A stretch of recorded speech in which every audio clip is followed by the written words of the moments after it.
Hey guys, it's Omer from MMOs.com and a quick first impressions gameplay video for Divine Storm, a free-to-play browser-based MMORPG developed and published by Infiplay. I'll spend about 10 to 15 minutes on the ground checking this game out, making comments. If you guys want to play Divine Storm or just learn more about it, do check out the full review on MMOs.com on the link below. So let's go and get started. You can see this giant swath of just centaurs just chillaxing over here, like just waiting to be killed. Quite literally like XP pinatas. So it is a Chinese browser game. You guys have seen me do a couple of these before.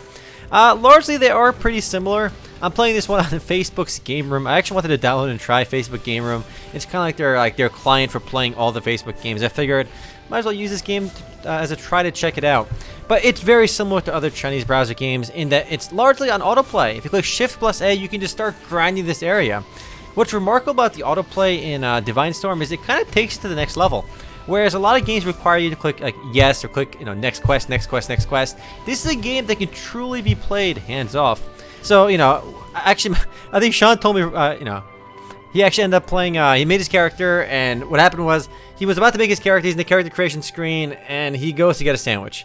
And by the time he gets back, he didn't even pick his character, right? But by the time he came back to his character, he's already a level 37 archer. Like, the game already picks your character for you and starts your journey forward. It is truly a hands-off experience.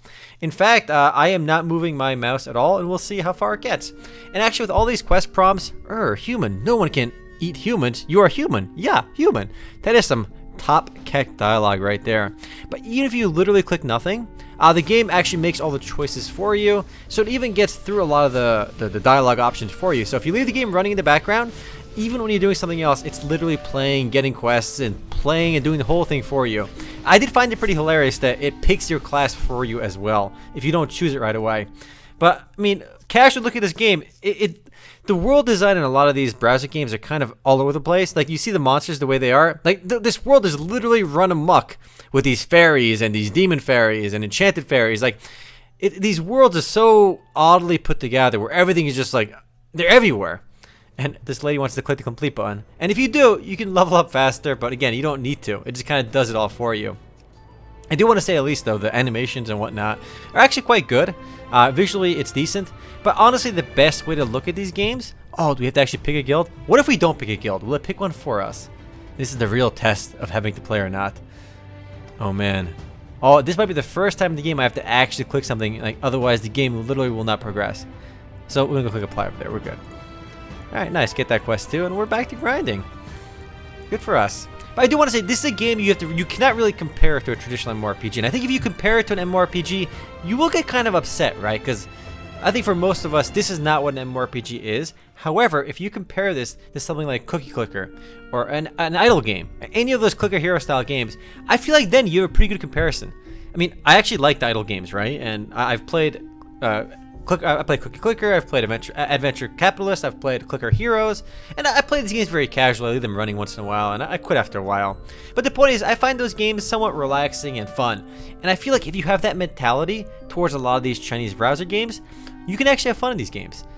If you go into this expecting a traditional MMORPG, it's not very fun because it does feel kind of cheesy that everything's really, kind of handed to you, very simple. Even though a lot of the content does get more difficult, and by difficult I mean you kind of have to grind for it. Like you have to kind of sit in a spot and grind for a long time and then do the more difficult content. But if you view these games from the lens of a clicker game, I think you can have a lot of fun with these. Mainly because it requires almost no effort to keep running in the background. And this game actually launched, it's relatively new as of this video. I think it launched sometime in February of 2017. And another big issue with these games, in my opinion, is they're a bit overwhelming. There are just so many things in the menu that are glowing. Your power level, of course, is how strong you are. Pretty much, whether you play this or you play any of these Chinese browser games, they always have your battle rating or your power rating at the top left. Those are all very similar. It is unfortunate that all of this trash mobs pose literally zero challenge. But what's confusing is there's just a lot of things over here. I mean, you can actually level up these abilities. But there's very often no need to do this because... not for a long time will you find any challenge. I'm already level 46, which means I left my game running for a good 45 minutes already. And again, all of that is kind of done with hands-off gameplay. You play around a league, you play around of Overwatch, you keep your Facebook game running on the side with Divine Storm in the background. It levels for you. And I've learned to look at a lot of these games from that lens. And I feel like I'm not going to criticize these as MMORPGs anymore because I don't see them as MMORPGs personally. I see them as clicker/idle games. And from that lens, they're not awful. You know, the production value is not great, but it offers a little more depth than clicker games as well. Because if you've played Adventure Capitalist, or even I played the Ragnarok Online one as well. What was that one called? Ragnarok Clicker? I mean, just because I love Ragnarok Online. But like, if you look at this game from that lens, there's actually more here than a lot of those clicker games. So in between clicker games and MMORPGs is probably where a lot of these games rank in my mind. You know, there's a million ways to power up your character, so many dailies you can do. So there's always a little more option in these games than the traditional clicker games. And luckily, the game even tells you like when to upgrade stuff, when you get new gear, it just tells you click this button to equip it or not. So it kind of keeps you on top of most things automatically. But in terms of upgrading your skills, upgrading your gear, there's almost infinite ways to kind of level these things up. There's an elf interface. Click P to open the elf interface. All right, this is my waifu elf over here. She's yes. Can we flip her over? No, unfortunately not. Oh boy, you guys ready to activate that elf? Oh yeah, our elf just got activated, boys. Upgrade her. Upgrade her boobs. Insufficient equipment. Man, I need more gear for my elf. Elf Awakening. It just... I'm always like a little bit confused because these games have so many menus. And it's very easy to get confused on these. Let's go awaken this one too. Nope, not enough material for that one. I mean, the game kind of introduces you to these menus kind of slowly. But, you know, if you're running the game in the background, you're kind of not paying attention anyway. Like we can see our source menu over here. We got some source experience, which is different than regular experience, which I think is powering up one of our pets of sorts. There's missions you can do every once in a while too. But all the main stuff, it just kind of does automatically anyway. Yes, more quests for me, and more auto-playing for me. Personally, these games aren't really my cup of tea. But if you want, I can see why somebody would play this, okay? I used to be much more critical of these games because I viewed them as, you know, MMORPGs. If you look at this game as an idle game, I don't think there's a lot to hate. Yes, there's some pay-to-win elements, but, you know, in the clicker games, you can just pay to get like infinite money anyway, or you can kind of reset your clock to get more money. But, you know, it doesn't really matter. You know, there's no open world PvP. You're not going to get PK'd doing your own thing anyway. So, yes, you can pay for advantages in PvP, but, I mean, PvP is not really the main sell for a lot of these games. Release. Auto use in 5 seconds. We can use that. It just does it automatically anyway. So it uses all of our skills for us. I do imagine some encounters later on, unless you're heavily outgeared, will require actual input though. But if you want to play the game with 0 input, you can just grind away until you get really high level that, you know, you don't have to do that and you can just kind of do it easily. Legend, Necklace of Frost. We can salvage some old gear here. Can we upgrade these things here? And what's the click on this? Oh god, we just took it off. Oops, whatever, it doesn't matter. We can see other menus. The game has a VIP system as well, and I've always made fun of these VIP systems because in most of these games, to get VIP level 12 requires an insane amount of in-game currency. An absolute insane amount of diamonds. So you can see my diamonds over here. 14,000 diamonds cost $249. I'm not sure what it would cost to get over here. I do know in Forsaken World Mobile, I did the math, it was like over $20,000 or something insane. In some of the Perfect World browser games in China, they require insane numbers as well. Though this is actually developed and published by a Russian company, but I do suspect it's very much, they use an engine from a Chinese company. So let's go do a hero expedition. I've literally never done these. Let's see what, we can take on the Skeleton King. Let's do it. Let's challenge the Skeleton King, boys. Alright, we're doing it. And it challenges it automatically. Look at this sick combat.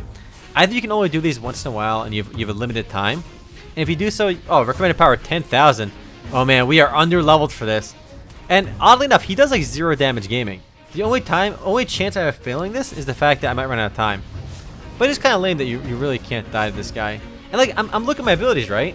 If I move around and try to micromanage my combat, I can dodge attacks, but I can't really output any more damage than I'm doing already. It's kind of odd. So I don't think I can beat this guy because I'm gonna run out of time. Unfortunate. We can try something else though. Well, we can't until this guy's dead. Alright, we're gonna fail in a minute. Oh, I got some mail. Let's check this out. Arena compensation. Alright, apparently an arena event was broken. Let me grab that. And these games are also pretty popular. I mean, it's kind of easy to shit on them, but if you look at games like even League of Angels, that game has over 1,000 servers. I mean, I think people see the appeal of the auto combat and instant gratification. You know, if you're a casual player, you wanted to have a game running in the background, you want to have a, you know, and feel like you're progressing towards something while you're playing something else, I would recommend games like this. But if you look for a real MMORPG experience, something that you can play hands-on, something you can kind of, you know, really get sunk into and like immersed in, these games aren't going to work for you. But I think for a lot of people, just kind of having in the background is a thing, and it clearly is because people do play these games. Viewed that way, they're not nearly as bad as I kind of made them out to be. So I'm not sure Divine Souls is really the game that I would recommend anyway. There are a lot of these Chinese browser games that are higher production value, like Naruto Online game is actually by Tencent, I believe, backed by Tencent, and they have the official license to Naruto, so it's going to be a higher quality game with better translations. I'm not sure how big this game is. There's only a handful of servers as of this video, so this may not be the perfect example, but I'm saying games like this can be playable. Plus, some of the art isn't bad. Though not enough booby characters. Obviously, Queen of Blade or Blade of Queens. The video I did for that one was that was much more top kek.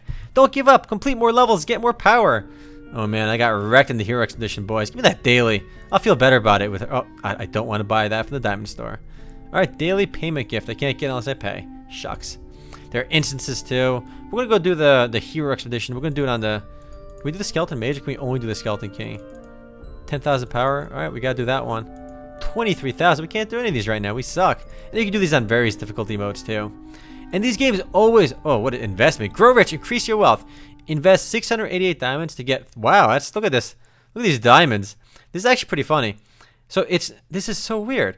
They're encouraging you to buy diamonds, which is the game's premium currency, and they'll reward you with more diamonds for buying it. It's kind of like a inverse Ponzi scheme, but it's not really a scheme because they can technically print as many diamonds as they want, so that they can guarantee your investment. But that's actually a very interesting way to convince people to spend money in game. In 7 days, you make a huge return on your investment. That seems like a pretty good deal. Pretty funny too. But I imagine you can only do this a handful of times. Otherwise, nobody would buy diamonds if you can just keep doing that. Welfare. Why is it called the Welfare Hall? The daily sign-in rewards are called welfare in this game. Damn, shit's harsh. Give me these rewards, baby. Oh man. Give me the RNG. Here we go. Spin the wheels. All right. Oh, I can get 10 diamonds apparently later on. Oh man. But yeah, this is a Divine Storm. Not my cup of tea, but hey, if you like these kind of games, maybe check it out. Anyway, if you guys do want to play Divine Storm or just learn more about it, do check out the full review on MMOs.com on the link below. Anyway, guys, later. Anyway, you click on that, boom, more quests. I did just find it hilarious that if you leave the game on like the menu, it just picks a class for you and just starts leveling automatically. Literally 0 hands gameplay. Anyway, guys, later.